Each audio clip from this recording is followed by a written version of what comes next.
आखिरकार राजस्व उपनिरीक्षक क्यों कैमरे से छुपते छुपाते भागने को हुए मजबूर? किन सवालों के जवाब से बचकर निकल लिए राजस्व उपनिरीक्षक? हाथीबुढ़ा केदार के स्थानीय प्रशासन की कार्यशैली पर उठ रहे कई सवाल।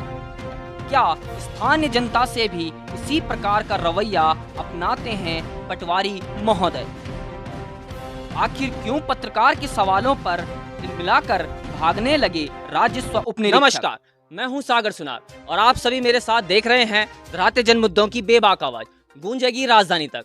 जी हां, बीती रात हाथीबुढ़ा केदार में राजस्व विभाग के कर्मचारी को कमरे पे ही के बाहर कुंडी लगाकर उनको कमरे पर कैद कर दिया गया और जब उन्होंने मकान मालिक को फोन कर बुलवाया तो आस पड़ोस के लोगों ने उनको कमरे से बाहर निकाला और आसपास छानबीन की तो देखा कि बाहर कोई व्यक्ति निर्माणाधीन मकान पर लकड़ियों की चोरी कर रहा था।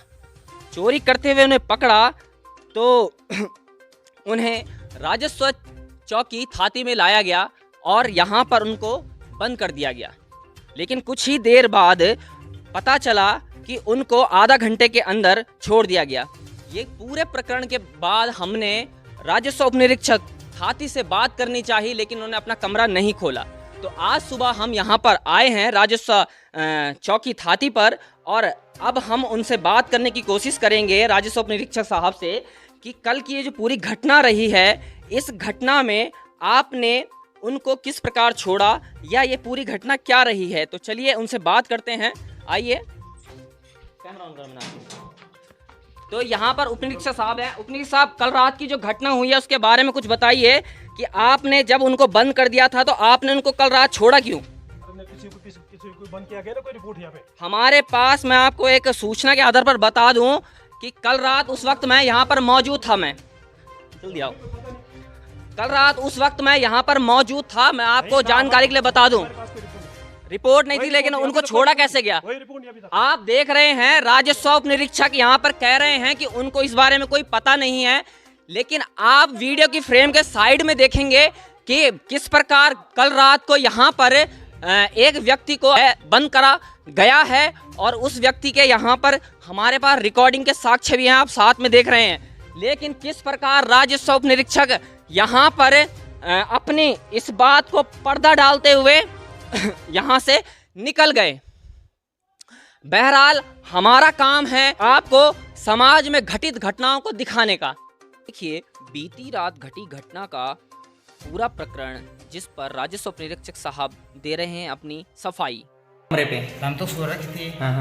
मैं जैसे बाहर से आवाज आई, मैंने यार क्या हो रहा है सब। मैंने मेरे घर वाले ने बोला कि बाहर क्या है, उसने बोला कि जब कौन है कि बाहर की, इसने कुंडा मार दिया, भाग गया वहाँ से। खट खट की आवाज आई। एक तो मैंने आपका सागर सर का फोन नंबर मिलाया, उनका स्विच ऑफ जा रहा। फिर मैंने गुरुजी का नंबर मिलाया, उसके बाद अब गुरुजी को बुलाया इधर। और ये लकड़ियाँ चोर रहे हैं। ये लकड़ी के जो है। हाँ भाई, किसने बोला तुझे लकड़ी चोरने के लिए? लकड़ी चोरने के लिए किसने बोला तुझे? दीपक ने। वो दीपक कौन है? नेपाली है? हाँ ठीक है। उसने क्या बोला तुझे लकड़ी चाहिए? हाँ जी। और तूने अभी तक कितनी लकड़ी ले गई हमारे घर से? पता हुआ दीपक को। तू कितनी लेके गया हमारे घर से? मुझे पता नहीं सर। तू आज पहली बार आया हमारे घर की? पहले भी आया था? पहली बार आया। और अभी तक लेके भी गया कि खाली निकाल रहा था लकड़ियाँ? नहीं, मैं नहीं निकाला था। अच्छा, और तूने इनको बंद क्यों किया?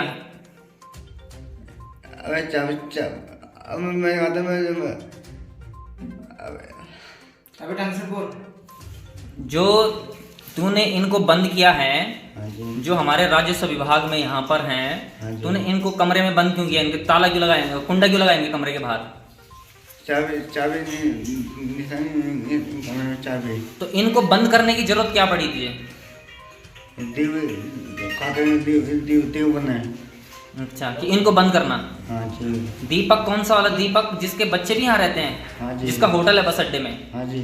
उस दीपक ने तुझे बोला कि इनको बंद करना? हाँ जी। ठीक है।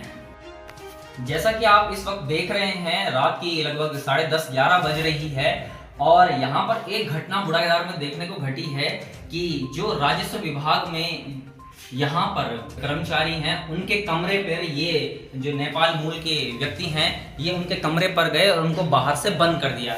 जब उन्होंने अपने मकान मालिक को फ़ोन किया तो वहाँ पर हम लोग एकत्रित हुए और देखा कि बगल वाले मकान में, जो कि स्वयं मेरा मकान है, वहाँ पर कंस्ट्रक्शन काम चल रहा है, वहाँ पर खटखट की आवाज़ें आ रही थी। तो वहाँ पर हमने छानबीन की तो ये व्यक्ति हमको वहाँ पर मिला जो कि वहाँ पर शटरिंग की लकड़ियों को चोरी कर रहा था। बहुत देर बाद हमने इनसे पूछताछ की और रिकॉर्डिंग में भी आपको दिखा रखा है। तो ये बता रहे हैं कि कोई दीपक हैं जो कि मूल रूप से नेपाल के ही हैं। उन्होंने इनको कहा कि जो हमारे यहाँ पर राजस्व विभाग के जो कर्मचारी हैं इनके रूम को बंद करके वहाँ से लकड़ियाँ चोरी। तो आप लोग देखिए कि बुढ़ाकेदार में ऐसी घटनाएं घट रही है कि जो यहाँ पर जो स्थानीय प्रशासन के लोग हैं उनको भी उनकी भी डर नहीं है और उनके कमरे में जाकर ही उनको बंद कर रहे हैं नेपाली मूल के लोग। तो इसके लिए क्या आगे की कार्रवाई यहाँ के स्थानीय प्रशासन करती है। अभी कुछ देर पहले हमने शूट किया था यहाँ पर कि यहाँ पर हमने एक जिसने यहाँ प्रशासन के जो कर्मचारी हैं उनको बंद किया था और हमारे घर पे लकड़ी चोरी थी। अभी हम वापस यहाँ पर चेक करने आए तो देखो यहाँ पर कि उनको जो यहाँ पर राजस्व उप निरीक्षक हैं उन्होंने उनको यहाँ से बाहर खोल दिया है, यहाँ अंधेरा है और इनको हटा दिया है।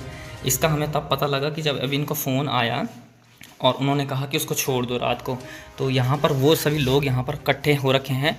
आपका उन्होंने कमरा बंद किया था जिसको यहाँ पकड़ा था, अभी इनको रात को बंद कर दिया गया था और हमारी माता जी के घर पर हमारे यहाँ पर लकड़ियाँ चोरी हुई थी। और आप देखेंगे कि अभी रात की लगभग 11 बज रही है, 11:30 हो रही है और यहाँ सर उनको निकाल देगा। हमने ऊपर अभी राजस्व उप निरीक्षक साहब को आवाज़ लगाई है लेकिन वो कमरा नहीं खोल रहे हैं और यहाँ से उस आदमी को, उस जो मूल रूप से नेपाल का था, वो अभी यहाँ कमरे पर बंद नहीं है। ये आप देखेंगे कार्यालय राजस्व उप निरीक्षक यहाँ पर ये नहीं है और ये हमारे साथ उनके कर्मचारी यहाँ पर आए हैं।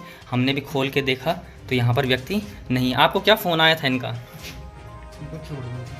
अच्छा, छोड़ने के लिए बोला है इनको और अभी आप हम यहाँ पे चेक करने आए तो वो निकल चुके हैं यहाँ से। ठीक है। कल रात जिस व्यक्ति को चोरी करते हुए रंगे हाथ पकड़ा गया था, वो विभाग के आदमी ने ही पकड़ा था। वो व्यक्ति वीडियो में दिखाई दे रहा है कि किस प्रकार वो अपनी बात कबूल रहा है और किस प्रकार वो पटवारी चौकी में यहाँ पर बंद है। लेकिन सुबह जब हम रात को भी उप निरीक्षक साहब के पास बात करने जा रहे थे, उन्होंने दरवाज़ा नहीं खोला और अभी हम सुबह की वक्त यहाँ पर आए हैं तो वो इस तरीके से बात पे पर्दा डालते हुए यहाँ से निकल गए। तो मैं आपको जो भवन स्वामी हैं उनसे मिलवाता हूँ कि ये यहाँ पर भवन स्वामी हैं। आपको कितने बजे रात फ़ोन आया आपके किराएदारों का? 10 सवा 10 बजे हमें फ़ोन आता है कि हमारे कमरे में ताला लगा दिया गया है। तो जब हम यहाँ पे आए तो वो बगल वाले घर में लकड़ियाँ चोरी कर रहा था। वहाँ पे वो वैसे मूल रूप से नेपाली है और जो यहाँ पे काम करने आ रखा है, तो वो वहाँ पे लकड़ियाँ चोरी कर रहा था। तो जब हमने उसे पकड़ा तो हमने यहाँ से राजस्व थाना में लेके आए पटवारी चौकी में और यहाँ पे हमने उसे बंद करा था और पटवारी जी ने उसे रात को छोड़ दिया। तो यहाँ पर कहीं ना कहीं पटवारी की पूरी मिली भगत है यहाँ के लोगों के साथ, जो पटवारी ने उसे रात को ही छोड़ दिया है। तो आप देख रहे हैं कि वीडियो में साइड में भी चल रहा है कि किस प्रकार व्यक्ति को कल यहाँ पर रंगे हाथ पकड़ा गया है और रातों रात उसको यहाँ से निकाल दिया गया है। इस पर मैं श्रीमान तहसीलदार महोदय बालगंगा, श्रीमान तहसीलदार महोदय घनसाली और श्रीमान एसडीएम साहब घनसाली से निवेदन करता हूं कि इस विषय पर उचित जांच की जाए। हमारा काम तो घटना को दिखाने का है कि क्या घटित हुआ है। अब जो जांच बनती है, ये विभाग का ये अपना कार्य है, विभाग किस प्रकार इस कार्य को करता है। और आप देख रहे हैं कि क्षेत्र में आज तक जो भी घटनाएं घटी है, अभी कुछ माह पहले एक व्यक्ति के घर पर चोरी हुई थी जहां से नकदी और कुछ सोने के आभूषण इत्यादि पर हाथ सफाई किया गया था। इससे पहले भी मैंने अपने चैनल पर एक खबर दिखाई थी कि बुढ़ाकेदार में किस प्रकार 3 गाड़ियां के कांच को बेरहमी से तोड़ा गया था। ऐसी घटनाएं निरंतर यहां पर हो रही है और जब स्थानीय प्रशासन से इस संबंध में बात की जाए तो आपने देखा कि वो कैसे अपना पल्ला झाड़ रहे हैं। कहीं ना कहीं ये सारी चीज़ें अपने आप में एक प्रश्न बनाती है, अपने आप में एक प्रश्न उठाती है कि कहीं ना कहीं जो स्थानीय प्रशासन यहाँ पर व्यवस्थाओं को कायम करने के लिए यहाँ पर नियुक्त हुए हैं, वो अपने आप में ही इन चीज़ों को बढ़ावा दे रहे हैं। तो कहीं ना कहीं बूढ़ा केदार में होती ये सभी अप्रिय घटनाएं इन्हीं चीज़ों की पनाह तो नहीं कि यहाँ पर कोई बोलने वाला नहीं है।